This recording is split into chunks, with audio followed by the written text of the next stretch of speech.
Ibihe byiza nshuti bakunzi bacu muduteze amatwi aho muherereye mu bice bitandukanye, twongeye kubasuhuza tunabaha ikaze kuri uyu mwanya w'amakuru agezweho, amakuru yo kuri uyu wa gatatu tariki 17 z'ukwezi kwa karindwi umwaka w'ibihumbi 2024, nk'uko twabibasezeranyije ko tugomba kuba aba mbere ku makuru mashya, amakuru yibanda ku bikomeje kuba muri aka karere k'ibiyaga bigari, tukagaruka ku ntambara karundu, intambara rukokoma hagati y'inyeshyamba z'umutwe wa M23 aho zikomeje kurasana n'igisirikare cya Congo FARDC. Ubu intambara muri ubu burasirazuba yamaze guhindura isura nyuma y'uko amabombe akomeje gucicikana, nyuma y'uko intambara ikomeje kugwa mu bice bitandukanye. Ubu noneho intambara yamaze kugera mu marozi. Amakuru dufite nuko ubu urubyiruko rutandukanye rwo mu mujyi wa Butembo rurimo gusigwa imiti igomba kubafasha mu kurwanya M23 bakayirukana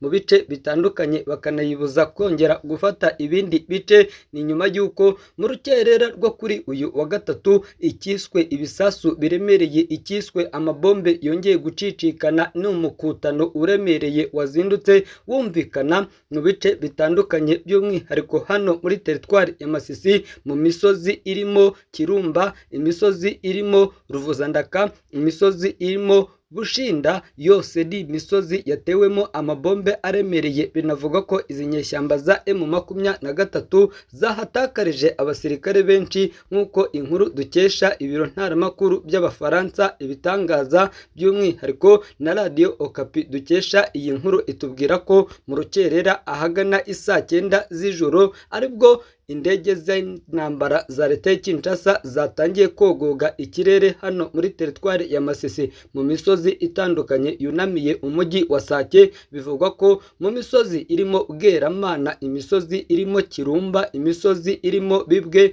irimo irasukwamo amasasu aremereye, by'umwihariko muri santere ya Kirumba. Bivugwa ko abacuruzi bafunze aho bari barimo baragaragaza ukuntu nihatabaho ibiganiro iyi mirwano itazigera ihagarara, kuko ubu ngubu amakuru kandi ariho nuko leta ya Kinshasa irimo iragaba ibitero karundura kandi ikagaba ibitero ivuga ko ihanganye n'ingabo z'Ubugande ndetse n'iz'u Rwanda, ngo kuko nizo zikomeje kwinjira zisahura umutungo kamere w'iki gihugu. Kuri ubu ngubu ibintu byakomeye, ibintu byahinduye isura. Intambara mu burasirazuba bwa Congo yamaze gufata intera ikomeye cyane. Amakuru aturuka mu mujyi wa Butembo hariya muri Kivu ya ruguru aravuga ko urubyiruko rwaho ruri guhabwa cyangwa ruri gusigwa imiti izabafasha kurwanya M23 bakayirimbura, ngo bakayisubiza ku butaka bw'u Rwanda, ngo kuko niho yaturutse. Uru rubyiruko rubarirwa muri za magana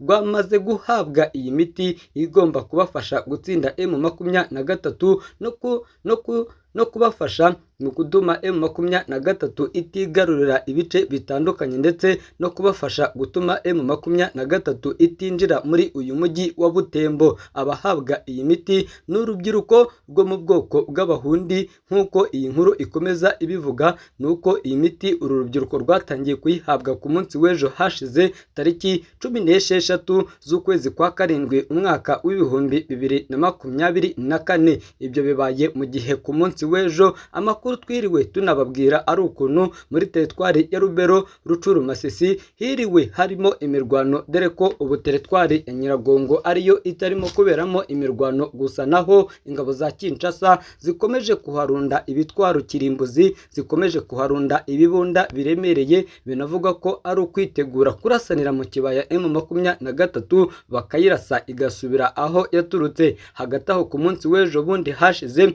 umutwe wa M23 watakaje abasirikare b'ingenzi bayobowe na Koloneli Benoni Maniraguha. Bivugwa ko yiciwe mu mirwano itari yoroshye yabereye mu gace ka Kirumba hariya muri santere y'ubucuruzi iherereye muri teritwari ya Masisi. Uyu mujyi nawo urikomeje kuberamo intambara kuko M23 irashaka kuwufata, ariko ingabo za leta y'i Kinshasa, ingabo za General Christian Chiwewe Songweso zamaze kugaragaza ko zizarwana inkundura, zizarwana umuhenerezo, ariko M23 itazigera ifata uno mujyi bitewe no kuba Perezida Felix Antoine Tshisekedi yarasezeranyije abaturage kazakoresha ingufu zose, ariko M23 itazigera ifata ibice byinshi by'umwihariko byo muri teritwari ya Masisi ndetse no muri Rucuru. Kuri ubu ngubu imyigaragambyo yongeye gukomera, imyigaragambyo yongeye kurushaho gufata intera ikomeye cyane. Barasaba Perezida William Ruto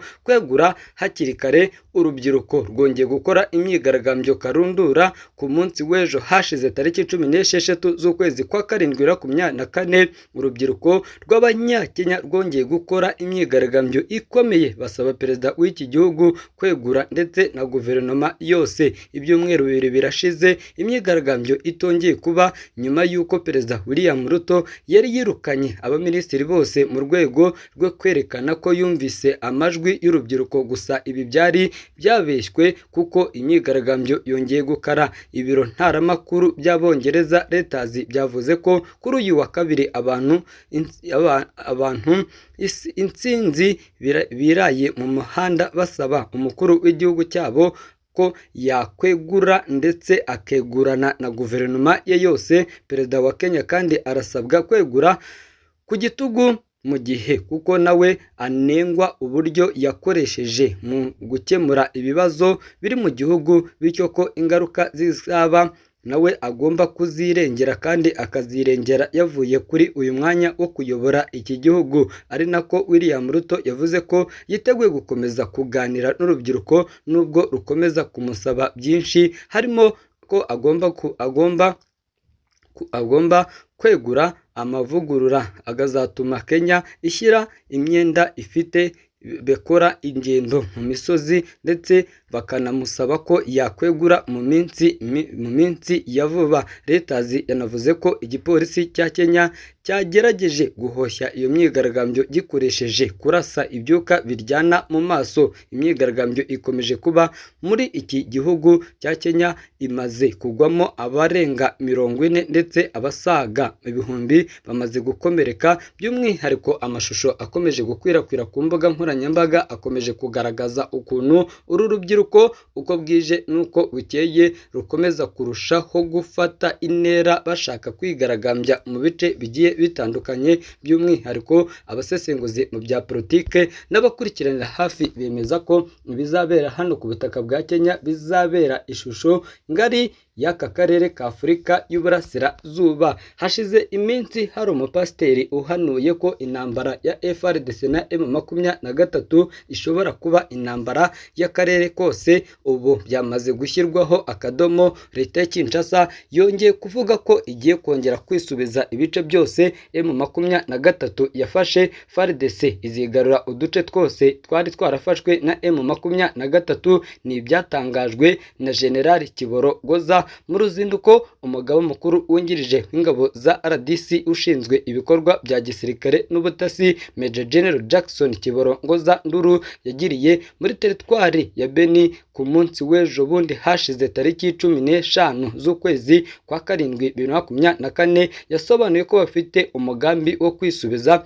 ibice byose byigaruwe na M23 ndetse bakirukana M23 bakayisubiza aho yaturutse. Minisitiri w'umutekano imbere mu gihugu Jackson Shabani nawe yari mu mujyi wa Butembo yasabye abaturage kwizera ingabo z'iki gihugu, abasezeranya ko zizisubiza ibice zambuwe na M23. Ikibabaje cyaje ari uko igisirikare cya leta y'i Kinshasa ngo kijye kurengera abasivile kikarwanya imitwe irimo M ndetse na EDF. Major General Kiborogoza na Minisitiri Shabani bagiriye uruzinduko mu mijyi itandukanye yo mu ntara ya Kivu y'Amajyaruguru nyuma y'aho Kamena 2024 umutwe w'inyeshyamba wa M23 wari wafashe agace gaherereye muri teritwari ya Rucuru ndetse na teritwari ya Rubero, agace ka Kanyabayonga.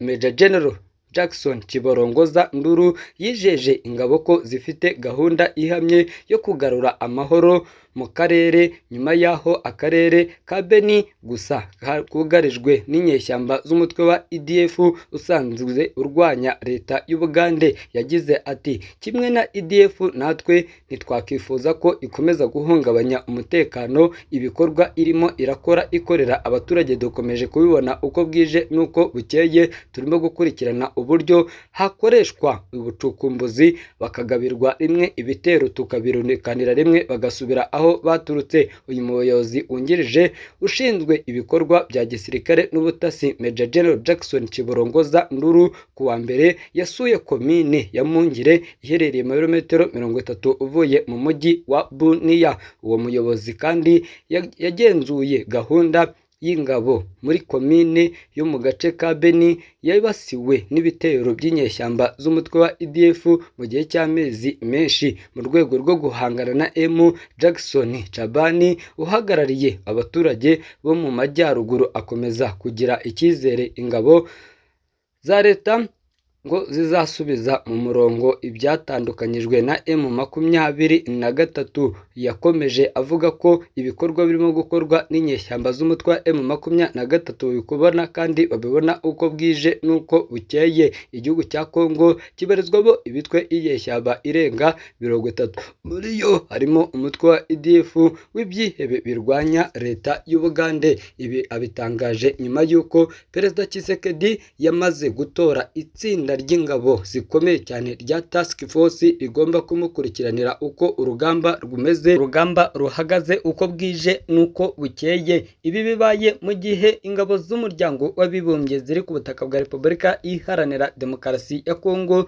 ngo zamaze kubonerwa impamvu igomba kuzigumisha ku butaka bwa Repubulika Iharanira Demokarasi ya Kongo. Ingabo z'umuryango w'abibumbye zibasirwa zisabwa kuva ku butaka bwa Repubulika Demokarasi ya Kongo n'abaturage kuri ubu ngubu ngo ntizizigera ziva ku butaka bwa Repubulika Demokarasi ya Kongo, mu gihe ingabo z'u Rwanda zikiri kuri ubu butaka by'umwihariko mu ntara ya Kivu y'Amajyaruguru. Ni ibyatangajwe na Minisitiri w'Ububanyi n'Amahanga wa Repubulika Iharanira Demokarasi ya Kongo, aho yavuze ko ingabo z'umuryango w'abibumbye zidashobora kuva mu bikorwa byo kubungabunga amahoro n'umutekano muri Kivu ya ruguru mu gihe cyose ingabo z'u Rwanda ngo zizaba zitarava muri iyi ntara mu burasirazuba bwa Repubulika ya Demokarasi ya Kongo. Ahagana ku wa kabiri iyi guverinoma ya Kinshasa niho yavuze ko ibisabwa bitujuje ingingo kugira ngo ubutumwa bw'umuryango w'abibumbye buve muri iyi ntara. Minisitiri w'Ububanyi n'Amahanga Thierry Kayirabwe yavuze ko kuva kwa MONUSCO ku butaka bwa Repubulika ya Demokarasi ya Kongo bitatanga igisobanuro cy'uko umutekano wabonetse. Mu kiganiro na Minisitiri w'Ububanyi n'Amahanga wa RDC mu kiganiro yagiranye na Reuters ku wa gatatu yavuze ko ibintu bimeze nabi mu burasirazuba bwa Kongo, ko ingabo z'u Rwanda zikomeje gutuma batandukira kuba umuryango w'abibumbye wava kuri ubu butaka. Yakomeje agira ati turakurikirana rero imihindagukire y'ibintu kugira ngo tubone umwanya ubereye wo gutangira iki gikorwa. Bintu Keita ukuriye ubutumwa bw'umuryango w'abibumbye muri Repubulika ya Demokarasi ya Kongo buzwi ku izina rya MONUSCO yavuze ko nta gihe ntarengwa cyo gukura ingabo za MONUSCO ku butaka bwa leta y'i Kinshasa. Avuga ko bitazarenga mu kwezi kwa 9 mu mezi ari imbere. Icyicaro cya mbere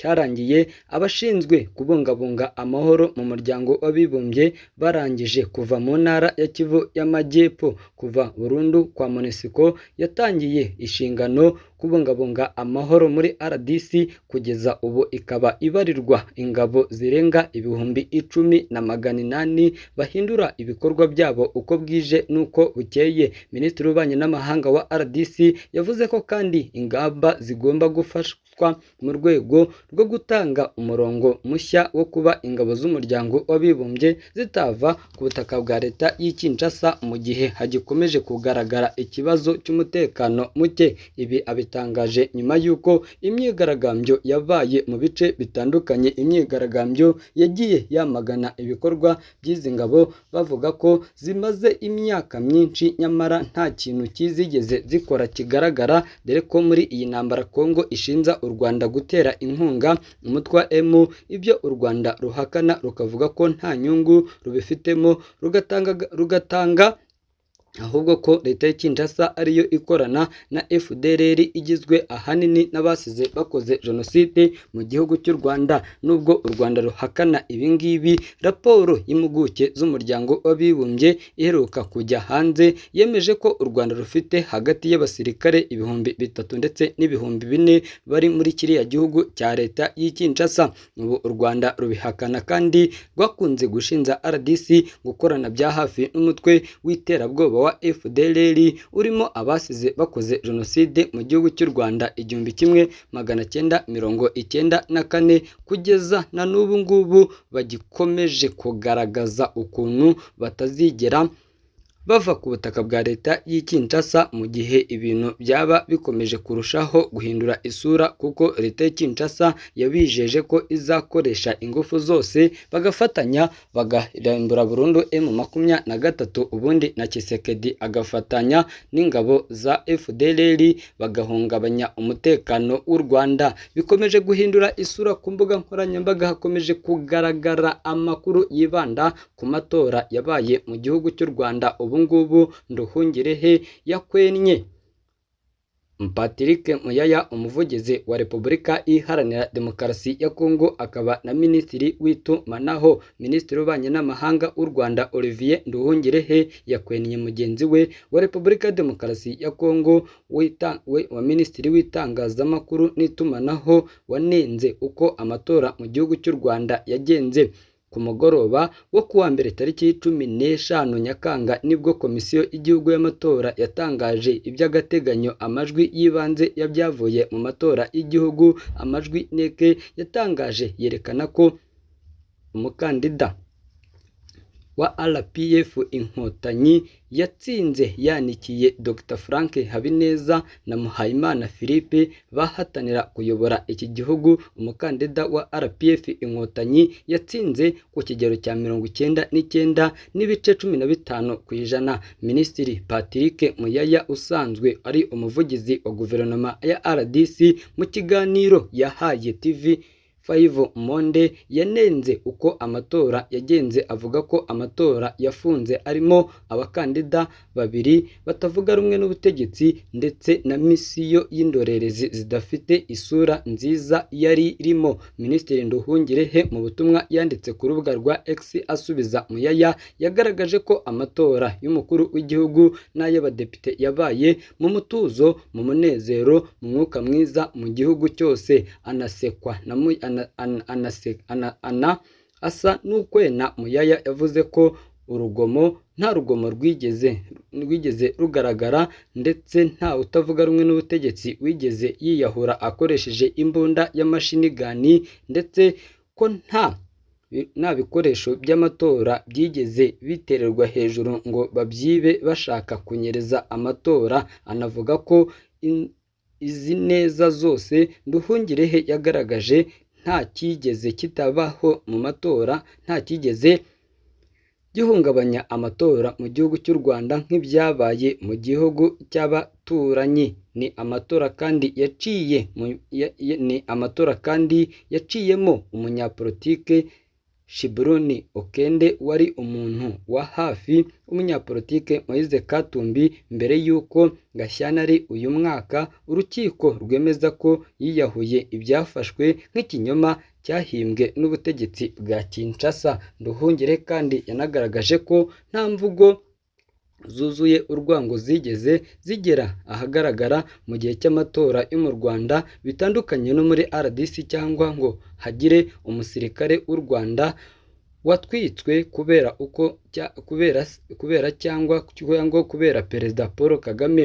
akanigisha guhirika ubutegetsi bw'iki gihugu mu baturanyi, kurasa mu murwa mukuru wacyo nk'uko Tshisekedi yavuze ko azahirika ubutegetsi bw'u Rwanda ku bijyanye no gutegura abakandida batavuga rumwe n'ubutegetsi. Nduhungirehe yavuze ko uyu ari umwihariko wa Kongo, yunzemo ko indorerezi zakurikiye aya matora hari harimo uhagarariye Afurika yunze ubumwe, Afurika y'Uburasirazuba ndetse n'uwa Komesa ndetse n'uhagarariye ibihugu bikoresha ururimi rw'Igifaransa, bose bari baje ku butaka bw'u Rwanda kandi bari baje kwifatanya n'Abanyarwanda muri iki gihe cy'amatora bitandukanye n'ibyabereye i Kinshasa. Ibi byose bibaye bitewe ahanini no kuba Kongo Kinshasa ishinja u Rwanda gushyigikira no gutera inkunga umutwe wa M23, ibyo u Rwanda rudahwema guhakana rwivuye inyuma, rukagaragaza ko nta nkunga n'imwe